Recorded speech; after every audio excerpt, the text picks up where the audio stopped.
आज अबाउट वैदिक काल। वैदिक काल हम किसे कहते हैं और वैदिक काल की शुरुआत कब हुई, यह हमने पिछले वीडियो में थोड़ी बहुत इसकी जानकारी ले चुके थे। वैदिक कालखंड हम किसे कहते हैं, तो एक ऐसा कालखंड जिस कालखंड के बारे में हमारी जानकारी का मुख्य स्रोत वैदिक साहित्य ही है, उसी को हम वैदिक काल कहते हैं। और यहाँ पे वैदिक काल का मतलब 4 वेदों से है, जिसमें ब्राह्मण ब्राह्मणी और अरण्यकों, उसके अलावा 4 वेद, जैसा कि हम जानते हैं कि हमारे 4 वेद हैं, ऋग्वेद, यजुर्वेद, सामवेद और अथर्ववेद। इन सभी वेदों से भी हमें वैदिक काल की जो जानकारी है उसे मिलती है। और यहाँ पे अगर हम वैदिक काल की बात करें तो वैदिक काल में हमारी जो अर्थव्यवस्था का मुख्य स्रोत था, तो अर्थव्यवस्था का मुख्य जो स्रोत था वह क्या था? पशुपालन था। इस समय जो लोग थे वो पशुपालन करते थे। पशुपालन यानी गाय, भैंस, बकरी, बैल, भेड़ और भी ऐसी बहुत सारी जो पशु थे, उन लोगों का पालन वैदिक काल के लोग किया करते थे। वैदिक काल की जो एक्चुअल और एग्जैक्ट जो फैक्ट है, जो कालखंड के बारे में जो उसकी जो चर्चा है, वो बहुत सारे हिस्टोरियन में मतभेद है। हिस्टोरियन में मतभेद इस तरह है कि जैसे जैसे उन लोगों ने अपनी जानकारी हासिल की और उस हिसाब से वो लोग क्या करते हैं, खंड की जो टाइम बाउंडेड है उसको उन्होंने रख दिया। यहाँ पे जैसे कि बहुत सारे हिस्टोरियन का यह कहना है कि जो काल है वह 6000 BC, 4500 BC और 1500 BC के अंदर ही है। अक्सर देखते हैं कि हर एक बात में डिवीजन तो होता ही है, सबका मत तो एक होता नहीं है। इसीलिए हम यह मान सकते हैं कि हाँ, यहाँ पर हिस्टोरियन का मतभेद होना भी लाजमी है। परंतु जो एक्चुअल फैक्ट है, अगर हम उत्खनन की माने तो उसके हिसाब से वैदिक काल 1500 BC से 500 BC के बीच के कालखंड को ही हम वैदिक कालखंड कहते हैं। यह जो कालखंड था वो बहुत ही लोकप्रिय कालखंड था। वैदिक काल हमारे लिए एक बहुत बड़ा लोकप्रिय काल। अगर हम वैदिक काल की बात करें तो वैदिक काल की जो साहित्यिक रचना किसने की थी और कब की थी, इसकी भी जानकारी ले लेना हम लोग के लिए बहुत ही महत्वपूर्ण हो जाता है। तो वैदिक काल की जो रचना है वह 1500 BC से 500 BC के बीच में हुआ था। उसका जो निर्धारण करता थे उनका नाम मैक्स मूलर था। और इसकी चर्चा हम समझ लेते हैं कि अगर थोड़ी बहुत फैक्ट की ज़रूरत है तो यहाँ पे हम वैदिक काल के थोड़ा फैक्ट जान गए हैं। हम इसकी चर्चा डिटेल्स में बाद में करेंगे, परंतु हम चूंकि यह ब्रीफ डिस्कशन हर एक सब्जेक्ट का कर रहे हैं तो यहाँ पे हमको लगता है कि इसकी चर्चा यहीं पे रुक जानी चाहिए। अब हम 1500 BC से लेकर 500 BC के बीच की चर्चा करते हैं। तो इसमें हमने जो 1500 BC से 500 BC है उसको हमने 2 भागों में डिवाइड कर रखा है। और डिवाइड करके हमने एक पीरियड को उत्तर वैदिक काल और दूसरे पीरियड में हमने पूर्व वैदिक काल रखा है। तो पहले हम पूर्व वैदिक काल की चर्चा कर लेते हैं। तो पूर्व वैदिक काल को हम कुछ इस तरह से जानते हैं, जो पूर्व वैदिक काल का मुख्य जो स्रोत है वह ऋग्वेद से हमारी जानकारी मिलती है। और इसको हमने 1500 BC 1000 BC के बीच में रखा है। तो इसका हमने कालखंड का निर्धारण भी कर दिया। हमने यहाँ पिछले भी जो बातें थी उसमें भी हमने बताया कि हिस्टोरियन का यहाँ पर भी मतभेद है, परंतु एक कालखंड तो होना ही चाहिए, इसीलिए हमने इसको 1500 BC से 1000 BC के बीच में ही रखा है। अब हम पूर्व वैदिक काल की जो खंड है उसकी चर्चा कर चुके हैं। तो चूंकि हम पूर्व वैदिक काल की जो जानकारी है वह हम ऋग वैदिक काल से ग्रहण करते हैं। इसी के कारण हम इसे पूर्व वैदिक काल कहते हैं। और अगर हम इनकी उस समय की अर्थव्यवस्था की बात करें तो हम यह पाते हैं कि उस समय के जो लोगों का मुख्य इकोनॉमी का जो स्रोत था वह पशुपालन था।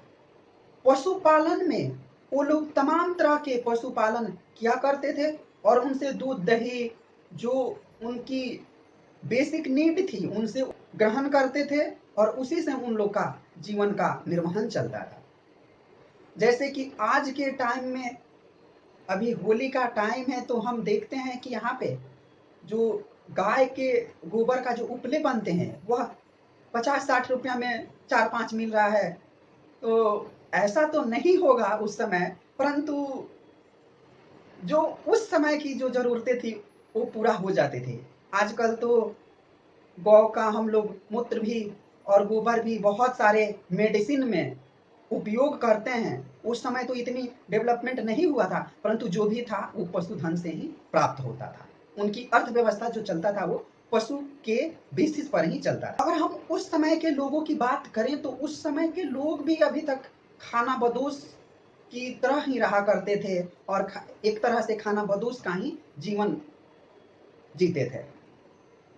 अगर हम उस समय की राजनीतिक व्यवस्था की बात करें, देखिए हम स्टूडेंट हैं और अगर हम पढ़ाई लिखाई करते हैं तो इसमें पॉलिटिकल एंगल आना लाजमी है।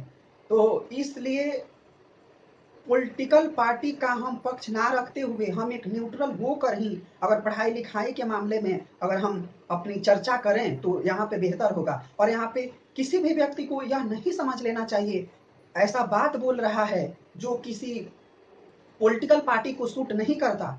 तो अभी दिल्ली में भी ऐसे बहुत सारी घटनाओं को सुन चुके हैं और देख चुके हैं कि टीचर बहुत बड़ा टॉपिक पढ़ाया, 3 घंटे का क्लासेस कराया और उसमें से एक पार्टिकुलर पार्ट को जिस किसी पार्टी को सूट करता है उसमें से छोटा सा क्लिप काट कर और सर्कुलेट कर दिया और इससे उस टीचर का बदनामी हो गई। ऐसा हमने बिहार में भी कुछ समय पहले देखा था। तो हम पॉलिटिकल पार्टी से या जितने भी पॉलिटिकल पार्टी अगर हमारी इस वीडियो को देख रहे होंगे तो उनसे हम एक आग्रह करना चाहते हैं कि कम से कम टीचर और शिक्षा संस्था को आप लोग इस राजनीतिक से छोड़ दीजिए, क्योंकि टीचर भविष्य बनाता है, स्टूडेंट को पढ़ाता है और यही स्टूडेंट आगे चलकर ब्यूरोक्रेट बनेंगे और देश को आगे बढ़ाएंगे। तो प्लीज टीचर और शिक्षा संस्था को कोई भी पॉलिटिकल पार्टी क्रिटिसाइज ना करे।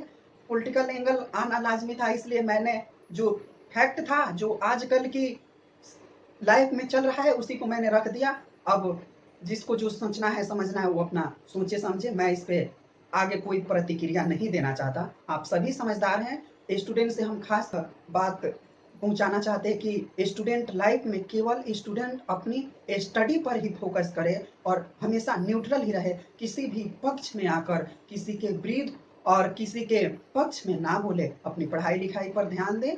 यही मेरी आप सबसे आग्रह है। ये लाजमी है कि भक्ति मूवमेंट हो गया और बौद्धिक रिलेशन हो गया और उस समय के जो अकबर बादशाह और इन सब का जो चीज है वो आना लाजमी है। यह पढ़ाई लिखाई में आता ही है। हिस्ट्री इसीलिए हम पढ़ते हैं कि अपने इतिहास को हम जान सके, और अगर हम इस तरह की कार्य कर रहे हैं तो यह बहुत ही गलत है।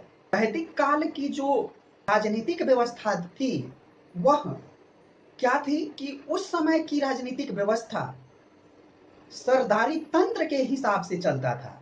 एक सरदार होता था और जो कहेगा उसी के हिसाब से पूरा जो उस समय का समाज था वह चलेगा।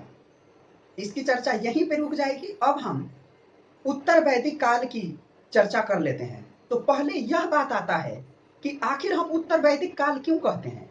हम उत्तर वैदिक काल को कोई और भी नाम दे सकते हैं। तो हम यह पाते हैं कि बाकी जितनी भी वेदों की रचना हुई वह सभी की सभी उत्तर वैदिक कालखंड में हुई थी और उन सबका तो नामकरण हो गया।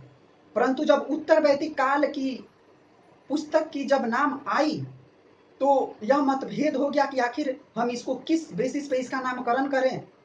तो बहुत ऐसे मतभेद हुआ, तब सभी के मिलन से इस कालखंड को उत्तर वैदिक कालखंड ही रखा गया। इसीलिए हम इस कालखंड को उत्तर वैदिक कालखंड कहते हैं। और यही वो कारण है कि इसका नामकरण किसी एक पुस्तक के बेसिस पे ना रखकर उत्तर वैदिक काल ही रख दिया है। अगर हम उस समय के अर्थव्यवस्था, इकोनॉमिक की बात करें तो हम यह पाते हैं कि वह जो समय था उत्तर वैदिक काल, उस समय केवल मुख्य जो स्रोत था इकोनॉमिक का वह क्या था, एग्रीकल्चर था। और एग्रीकल्चर आज भी बहुत बड़ा महत्वपूर्ण हमारे क्षेत्र के लिए है, और उस समय तो और ही महत्वपूर्ण होगा। एग्रीकल्चर सिस्टम पर ही उस समय का जो था वह चलता था। एग्रीकल्चर में वो लोग जो क्रॉप थे, जो फसल थे, उनको उगाकर वह अपना जीवन यापन करते थे, जैसे धान, गेहूं, चना, मोटे अनाज बेसिकली, और भी ऐसी तमाम जो चीजें थी उनका वो लोग उत्पादन करते थे और उसी से उन लोगों का जीवन चलता था। मतलब एक मोटे तौर पर हम समझे तो यह पाते हैं कि उन लोगों का मुख्य जो स्रोत था वह एग्रीकल्चर ही था। और उस समय की जो राजनीतिक व्यवस्था थी वह राजनीतिक व्यवस्था अब क्या हो गई थी, वह राजतंत्र के हाथ में चल गया था। और उस समय अब राजा बहुत ज्यादा मजबूत हो गए थे और एक तरह से राजा ही उस समय का हुक्म चलाता था और उस समय का पॉलिटिकल सिस्टम चलता था। और हम यह जाने कि उस समय के जो लोग थे अब एस्टेब्लिश हो गए थे, अब स्थिर रहने लगे थे, अब घर बाड़ी करने लगे थे और एक पार्टिकुलर क्षेत्र में रहने लगे थे। क्योंकि अगर इधर उधर जाएंगे तो फिर एग्रीकल्चर नहीं कर पाएंगे, खेती नहीं कर पाएंगे, तो फिर एग्रीकल्चर करने का कुछ मतलब नहीं है। इसलिए हम यह पाते हैं कि उस समय जो लोग थे वो एस्टेब्लिश हो गए थे और एक अच्छी तरह से अपना जीवन यापन करने लगे थे। आज की चर्चा यहीं पे रुक जाएगी और I request to all my viewer, can you subscribe my YouTube channel or press bell icon, because press bell icon my side upload video or your side notification. So I humble request to all my viewer, if we benefit my any lecture or any topic, so please like, comment and share or subscribe my YouTube channel. Thank you so much.